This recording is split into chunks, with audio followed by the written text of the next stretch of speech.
नाज़रीन इकराम, जापान दुनिया का वो मुल्क है जो टेक्नोलॉजी और तरक्की में सबसे आगे माना जाता है। लेकिन 11 मार्च सन 2011 को कुदरत ने उस मुल्क को एक ऐसा जख्म दिया जो आज तक नहीं भर सका। उस दिन तारीख का सबसे खौफनाक ज़लज़ला और उसके बाद आने वाले सुनामी ने जापान के साहिली इलाकों को मलबे के ढेर में बदल दिया। नाज़रीन, इस तबाही के फौरन बाद जापानी हुकूमत और वहाँ के इंजीनियर्स ने एक फैसला किया कि मुस्तकबिल में ऐसी तबाही को रोकने के लिए कुछ भी करेंगे। इसी सोच के तहत एक ऐसे मंसूबे का आगाज हुआ जिसे इंसानी तारीख का एक बहुत बड़ा और महंगा तरीन दिफाई मंसूबा कहा जाता है। जापान ने फैसला किया कि वो अपने साहिली इलाकों पर, खास तौर पर तोहोकू के इलाके में कंक्रीट की एक बहुत बड़ी दीवार तामीर करेगा। एक ऐसी दीवार जो समंदर और शहरों के दरमियान खड़ी होगी और आने वाले किसी भी सुनामी को रोकेगी। ये कोई मामूली दीवार नहीं थी, बल्कि इसकी लंबाई तकरीबन 400 किलोमीटर तक फैलाई जानी थी और उसकी ऊंचाई कई जगहों पर 5 मंजिला इमारत के बराबर रखी गई। इस मंसूबे का मकसद बिल्कुल साफ और सीधा था कि लोगों की जानें बचाई जाएं। हुकूमत का कहना था कि अगर दोबारा इतना बड़ा सुनामी आया तो ये दीवार पानी की लहरों को रोक लेगी। ये कम से कम उनकी रफ्तार इतनी धीमी कर देगी कि लोगों को भागने और जान बचाने का वक्त मिल जाएगा। काम शुरू हुआ और साहिल के किनारे कंक्रीट के बड़े बड़े पहाड़ खड़े किए जाने लगे। इस प्रोजेक्ट की लागत तकरीबन 12 अरब अमरीकी डॉलर से भी ज्यादा थी, जो कि पाकिस्तानी रुपयों में खरबों बनते हैं। इंजीनियर्स ने दिन रात काम किया और देखते ही देखते जापान के खूबसूरत साहिल पर, जहां कभी रेत और खुला समंदर नजर आता था, वहां सुरमई रंग की ऊंची और खौफनाक दीवारें खड़ी हो गईं। बज़ाहिर ये मंसूबा एक बेहतरीन हल लग रहा था, क्योंकि जापान के पास वसाइल की कमी नहीं थी और वो अपनी आवाम को हर कीमत पर महफूज देखना चाहते थे। लेकिन जैसे ही ये दीवार बनती गई और जब ये मुकम्मल हुई तो उसके नताइज वो निकले जिसकी तवक्को नहीं की जा रही थी। दुनिया को लगा था कि अब जापान महफूज है, लेकिन हकीकत कुछ और ही निकली। सबसे पहला और गैर मुतवक्के नतीजा वहाँ के मुकामी लोगों के रद्द अमल की सूरत में सामने आया। जिन लोगों की जान बचाने के लिए ये दीवार बनाई गई थी, उनमें से बहुत से लोग उसके सख्त खिलाफ हो गए। उनका मानना था कि इस दीवार ने उन्हें जेल में कैद कर दिया है। जापान के साहिली इलाकों के लोग सदियों से समंदर के साथ जुड़े हुए थे। उनका रोजगार, उनकी खुराक और उनकी सकाफत सब कुछ समंदर पर मुनहसिर था। माहीगीर जो पहले कभी घरों से निकलते ही समंदर को देखते थे ताकि मौसम और लहरों का अंदाजा लगा सकें, अब वो कंक्रीट की एक बेजान दीवार को देखने पर मजबूर थे।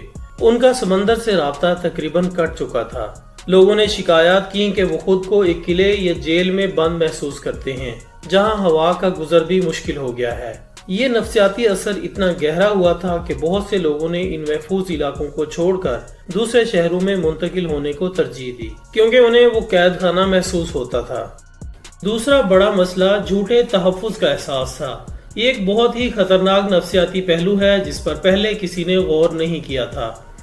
जब आपके सामने एक 40 फुट ऊंची दीवार हो तो आपके जहन में ये बात बैठ जाती है कि अब आप मुकम्मल महफूज हैं और कोई भी तूफान आपका कुछ नहीं बिगाड़ सकता। माहिरीन ने जब इस सूरत हाल का तजिया किया तो उन्हें मालूम हुआ कि ये दीवार लोगों को सुस्त और लापरवाह बना रही है।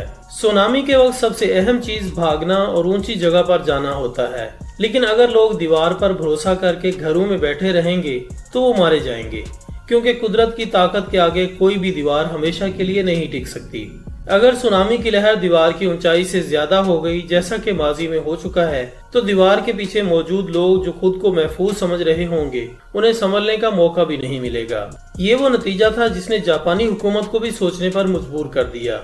इसके बाद माहौलियाती नुकसान का मामला सामने आया, जो कि इंतहाई हैरानकुन था। जापान के साहिल अपनी खूबसूरती के लिए मशहूर थे। वहाँ सयाह आते थे और कुदरती माहौल का एक तवाजुन कायम था। लेकिन 400 किलोमीटर लंबी दीवार ने इस पूरे इकोसिस्टम को तबाह करके रख दिया। साहिल पर मौजूद रेत खत्म होने लगी, समुद्री जानवरों और पौधों की कई इकसाम मुतासिर हुई और पानी का कुदरती बहाव भी रुक गया। वो इलाके जो कभी सियाहत की वजह से आबाद थे, अब वीरान नजर आने लगे, क्योंकि कोई भी सियाह समंदर देखने के लिए कंक्रीट की दीवार के पास नहीं जाना चाहता था। मुकामी कारोबार तबाह हो गए और मईशत को वो धचका लगा जिसका अंदाजा तामीर से पहले नहीं लगाया गया था। ये दीवार सिर्फ पानी को नहीं रोक रही थी, बल्कि उसने हवा का रास्ता भी रोक दिया था, जिससे करीबी शहरों के दर्जा हरारत में तब्दीली नोट की गई और लोगों का रहन सहन मुतासिर हुआ। ایک اور اہم بات جو اس منصوبے کے نتائج میں سامنے آئی وہ یہ تھی کہ انجینئرنگ کبھی بھی قدرت کا مکمل مقابلہ نہیں کر سکتی۔ جاپان میں ہی ایک اور قصبہ ہے جس کا نام ہے تارو۔ وہاں پر بھی ماضی میں ایک بہت ہی بڑی دیوار بنائی گئی تھی جنہیں گریٹ وال آف تارو کہا جاتا تھا۔ لوگ سمجھتے تھے کہ وہ دنیا کی محفوظ ترین جگہ پر ہیں، لیکن سن 2011 کے سونامی میں وہ دیواریں تاش کے پتوں کی طرح بکھر گئیں اور پانی شہر میں داخل ہو گیا، جس سے بھاری جانی نقصان ہوا۔ اس نئے 400 کلومیٹر کے منصوبے کے بعد بھی ماہرین نے یہی وارننگ جاری کی کہ اگر زلزلہ بہت شدید ہوا تو ہو سکتا ہے کہ یہ دیواریں خود گر جائیں اور ان کا ملبہ پانی کے ساتھ بہہ کر شہروں میں مزید تباہی پھیلائے، یعنی جو چیز حفاظت کے لیے بنائی گئی تھی وہ خود ایک ہتھیار بن سکتی ہے۔ یہ وہ حقیقت تھی جسے ماننا بہت مشکل تھا، لیکن نظر انداز نہیں کیا جا سکتا تھا۔ ناظرین، جاپان کے اس تجربے نے دنیا کو ایک بہت بڑا سبق دیا۔ وہ سبق یہ کہ قدرت سے لڑنے کے بجائے اس کے ساتھ ہم آہنگی پیدا کرنا زیادہ ضروری ہوتا ہے۔ اس دیوار کی تعمیر کے دوران ہی جاپان کے اندر ایک بڑی بحث چھڑ گئی کہ کیا ہمیں گرے انفراسٹرکچر یعنی کنکریٹ اور سیمنٹ پر پیسہ لگانا چاہیے یا گرین انفراسٹرکچر پر۔ بہت سے ماہرین نے تجویز دی کہ دیوار بنانے کے بجائے ساحلوں پر گھنے جنگلات اگائے جائیں اور مٹی کے اونچے ٹیلے بنائے جائیں۔ یہ طریقہ نہ صرف سستا ہوتا بلکہ سونامی کی لہروں کی شدت کو کم کرنے میں بھی مددگار ثابت ہوتا اور ساتھ ہی ماحول بھی تباہ نہیں ہوتا۔ لیکن حکومت نے کنکریٹ کا راستہ چنا اور اب نتیجہ یہ ہے کہ اربوں ڈالرز خرچ کرنے کے بعد بھی لوگ نہ تو مطمئن ہیں اور نہ ہی مکمل محفوظ۔ اس پورے منظر نامے پر ایک اور دلچسپ پہلو جاپانی معاشرے کا نظم و ضبط بھی ہے۔ اتنی مخالفت اور تحفظات کے باوجود جب حکومت نے فیصلہ کر لیا تو تعمیر مکمل ہوئی، لیکن اب وہاں کے رہائشی اس دیوار کو اپنی روزمرہ زندگی کا حصہ بنانے کی کوشش کر رہے ہیں۔ کچھ جگہوں پر دیواروں میں چھوٹی چھوٹی کھڑکیاں بنائی گئیں تاکہ لوگ سمندر کو دیکھ سکیں، لیکن یہ کھڑکیاں موٹے شیشوں سے بند ہیں اور وہ کھلا پن اب کبھی واپس نہیں آ سکتا۔ نوجوان نسل جو اب ان دیواروں کے سائے میں بڑی ہو رہی ہے، ان کے لیے سمندر ایک دشمن یا خطرہ بن گیا ہے جو کہ دیوار کے اس پار موجود ہے، جبکہ پرانی نسل کے لیے سمندر ایک دوست اور رزق کا ذریعہ تھا۔ یہ نسلوں کے درمیان سوچ کا فرق بھی اسی دیوار کا ایک نتیجہ ہے۔ آج ہم اس 400 کلومیٹر لمبی دیوار کو دیکھتے ہیں تو یہ انسانی عزم اور ٹیکنالوجی کا ایک شاہکار ضرور لگتی ہے، لیکن ساتھ ہی یہ انسان کی بے بسی کا بھی منہ بولتا ثبوت ہے۔ یہ بتاتی ہے کہ ہم چاہے کتنی ہی ترقی کر لیں، ہم سمندر کو قید نہیں کر سکتے۔ جاپان کا یہ خوفناک تجربہ اب باقی دنیا کے لیے ایک کیس سٹڈی بن چکا ہے۔ وہ ممالک جو موسمیاتی تبدیلیوں اور سمندری طوفانوں کے خطرے سے دوچار ہیں، وہ جاپان کی اس دیوار کو دیکھ کر یہ فیصلہ کر رہے ہیں کہ انہیں کیا کرنا چاہیے۔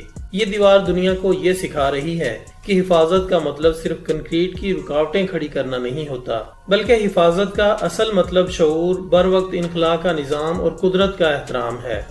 آخر میں یہ سمجھنا ضروری ہے کہ جاپان نے یہ دیوار کسی بڑے مقصد سے نہیں بنائی تھی۔ ان کی نیت اپنی قوم کو بچانا تھی، لیکن بعض اوقات اچھے فیصلوں کے نتائج بھی وہ نکلتے ہیں جو ہمارے وہم و گمان میں بھی نہیں ہوتے۔ یہ دیوار اب وہاں موجود ہے ایک حقیقت بن کر۔ یہ کچھ لوگوں کو تحفظ کا احساس دیتی ہے اور کچھ کے لیے یہ ان کی آزادی اور فطرت سے دوری کا سبب ہے۔ لیکن سب سے بڑی حقیقت یہ ہے کہ اگلی بار جب قدرت اپنا غصہ دکھائے گی تو یہ دیوار کس حد تک کارآمد ثابت ہوگی، اس کا جواب صرف وقت ہی دے سکتا ہے۔ دوستو، انسان صرف کوشش کر سکتا ہے اور جاپان نے یہ کوشش 400 کلومیٹر لمبی دیوار کی صورت میں کی، جس نے فائدے سے زیادہ نئے سوالات کھڑے کر دیے۔ یہ کہانی صرف جاپان کی نہیں بلکہ انسان اور فطرت کے درمیان جاری کبھی نہ ختم ہونے والی کشمکش کی کہانی ہے۔